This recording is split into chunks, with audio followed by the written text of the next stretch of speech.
and the actual structure, so you didn't get any.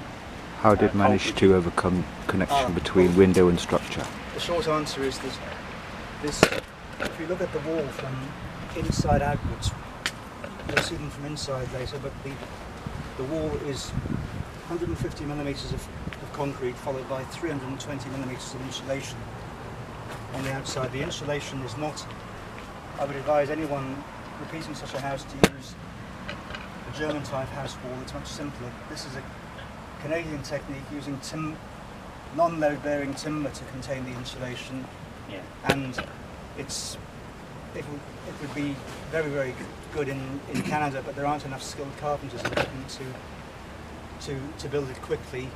And if you want to repeat such a house, just use render on top of polystyrene is my advice. Yeah, because also you get a lot of cracking.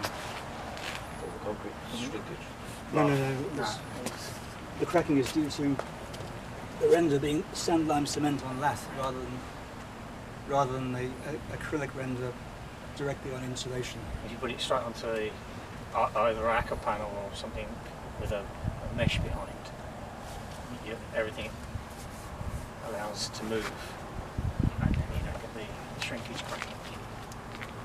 You can avoid shrinkage cracking in sand lime cement render by employing even greater care, but I think it's impossible in reality in Britain to get the materials and workmanship to such a high level that you avoid all cracking. I wouldn't do it again this way. This is another reason why I wouldn't do it the same way.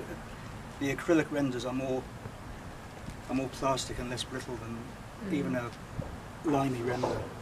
It's got a lot of lime in, but it wasn't enough. It was done in summer, and I would have done an entirely lime render if I'd done it again in summer. And you've got a mesh up there. So is that from?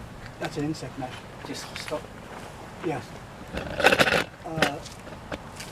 However, if you look at the roof from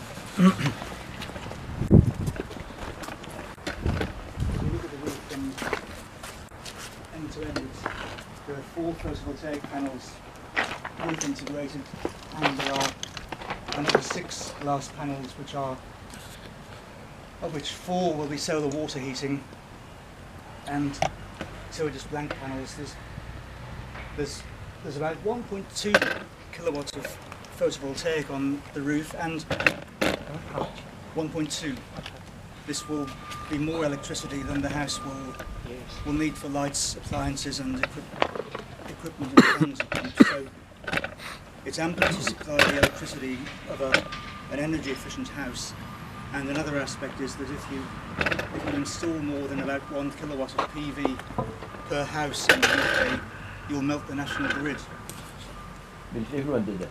Yes, if everyone did it in Britain, you would melt the national grid, because it's not widely known that the electricity network is only sized for a simultaneous maximum demand or maximum production of about 1 kilowatt per dwelling. And if we did this widely, or if we had widespread electric heating, the national grid would melt. They'd have to have a law against you, David. I love that. So does your guttering go into? No, not at the moment.